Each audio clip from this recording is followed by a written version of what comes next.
Hey, this is Laura from LK Lifestyles. Thanks for joining me today to learn how to make easy paleo shrimp salad using steamed shrimp that I made in my Instant Pot.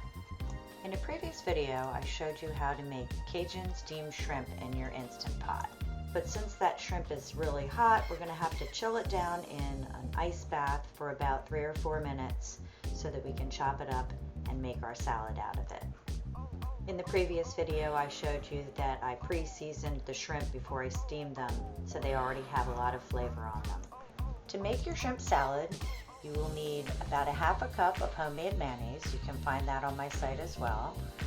Some cracked black pepper, granulated garlic, celery seed, and dill weed. You can optionally add some salt and green onions as well.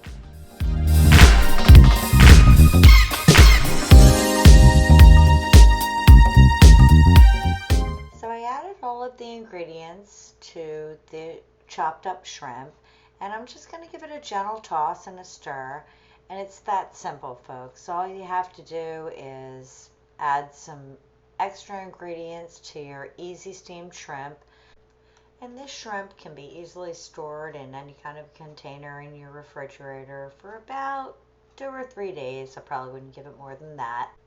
Please give this video a like and subscribe to LK Lifestyles for more videos coming every week.